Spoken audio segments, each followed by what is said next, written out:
to take your place. Because remember we said yesterday, what defines your leadership is what happens when you're gone.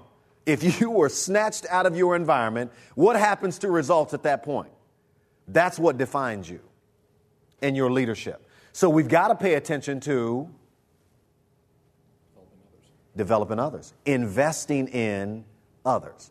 Those individuals who can step in, who are ready to step in. Who's ready to step in when you leave? We're going to discover that. Okay, real quickly before we jump into this exercise, what have we even slightly addressed from yesterday from our list? So let's go one by one. Did we address anything here with team synergy? Did we touch on it? Okay, touched on it. What about development of ourselves? A lot, right? Yep. What about taking inventory? Understanding where we add value, having the right people in the right places. Maybe a little bit there. Okay? What about legacy? Identifying high potential leaders. Okay, mentoring, and we're going to visit that even more today. What about brick walls? Did anything from yesterday pertain to this whole idea of brick walls and being able to fight through? Joan? That's right. We had lively discussion, healthy discussion around that whole Joan case study. Okay? Dell?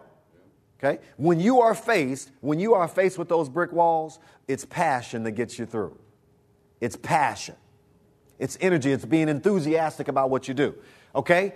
How to be a better servant leader through Maxwell principles. Did we touch on that at all? Okay? What's the key there? The key there is relationships. That's right. Okay? Improve leadership skills. Be more effective. Did we touch on that? Absolutely we did. Managing and executing cultural change. Did we touch on it? Say it again. Dell and Rollins? Yep. The Dell case study. Had some good discussion around that. Okay, and we'll even go further with that today. What about leveraging the skills of others? Touch on it? Okay, touched on it. Inspiring others from a distance. Just a little bit. What else you do?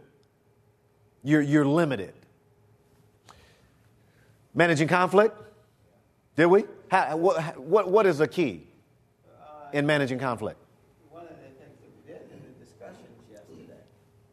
Okay, Managing the conflict in the discussions. Absolutely. We had a role play. And we had some conflict going on in the role play. We had the case studies, and in those case studies, there was conflict there, right?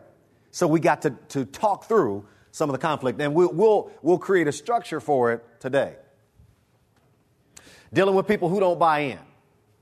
Key to dealing with people who don't buy in? Relationships. Okay.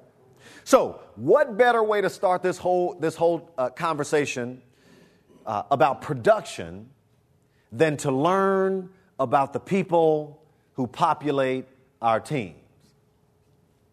Who's on our teams?